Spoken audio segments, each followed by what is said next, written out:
Famous વસ્તુ કઈ તમારા મગજમાં પણ કેરી આવી ને? આમ તો અત્યારે તો કેરી જ છે, પણ હવે ટૂંક સમયમાં એવું લાગી રહ્યું છે કે કેરીની બદલે દારૂ બની જશે. અમે આવું શા માટે કહી રહ્યા છે તેના વિશે વિગતે ચર્ચા કરીએ. નમસ્કાર, તમે જોઈ રહ્યા છો ચક્રવાત ન્યૂઝ. હું આપની સાથે હેમંત.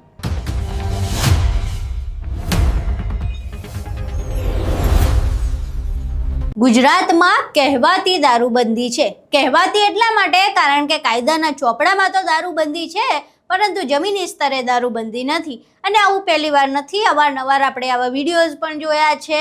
અને દારૂ વેચતા બુટલેગરોના વિડીયો ના હોય તો એવા વિડીયો તો હોય જ કે દારૂ પીધેલી હાલતમાં લોકો રખડતા હોય અને ધીંગામસ્તી કરતા હોય.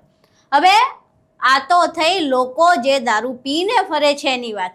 પણ હવે તાલાલામાંથી એક એવો વિડીયો સામે આવ્યો છે જેમાં સરા જાહેર ખુલ્લે આમ અંગ્રેજી દારૂ વેચવામાં આવી રહ્યું છે. અને પાછું એવું પણ નહીં કે કોઈની બીક લાગતી હોય એટલે છાનામાના કોઈ રેપરમાં આપવાનું, ન્યૂઝપેપરમાં આપવાનું, થેલીમાં આપવાનું, કશુંય નહીં. કોઈની બીક નથી. ખુલ્લે આમ દારૂની બોટલ આપવામાં આવી રહી છે અને કોઈ જ વાતની કોઈને પડી નથી. પહેલાં અહીં એ વિડીયો જોઈએ.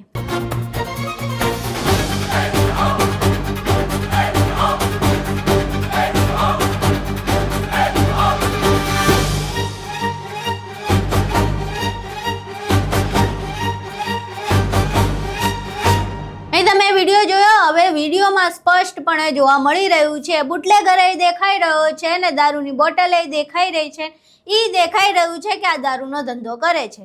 પણ પોલીસને કદાચ આ નહીં દેખાય, કારણ કે ગુજરાત પોલીસની પાસે એટલું સર્વેલન્સ છે જ નહીં. કદાચ બુટલેગરનો ચહેરો દેખાઈ રહ્યો છે, દારૂ દેખાઈ રહ્યો છે. આ વિડીયો જ આખો પુરાવો બની શકે એમ છે.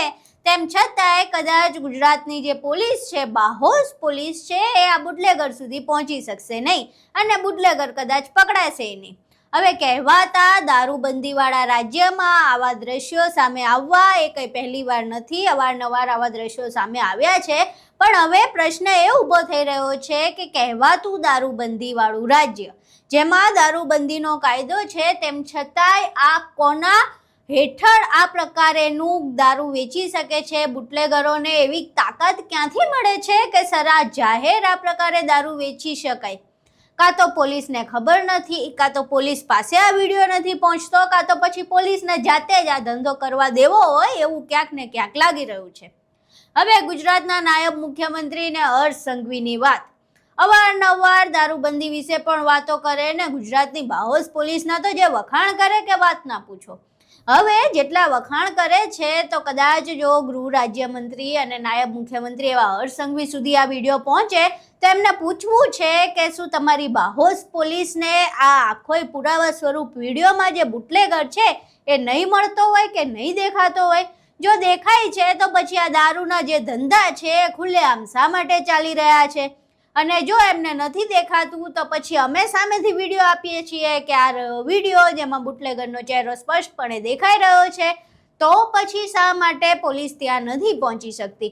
અને જો પોલીસ ત્યાં નથી પહોંચી શકતી તો શું ક્યાંય હપ્તા લેવામાં આવી રહ્યા છે, ક્યાંય કટકી થઈ રહી છે? એ મામલે તપાસ થશે કે કેમ? આ તમામ પ્રશ્નો સીધી જ રીતે હર્ષ સંઘવી માટે છે, કારણ કે હર્ષ સંઘવી અવારનવાર પોતાની પોલીસના ખૂબ જ વખાણ કરતા હોય છે. તો પછી ગુજરાતમાં દારૂબંધી લાગુ કેમ નથી કરાવી શકતી એમની બાહોશ પોલીસ? એ પ્રશ્ન એમને પૂછવો જરૂરી લાગે છે. હવે આખો વિડીયો સામે આવ્યા બાદ ફરી એકવાર ગુજરાતમાં દારૂબંધીની જે વાત કરવામાં આવે છે તેના ધજાગરા ઉડી ગયા છે.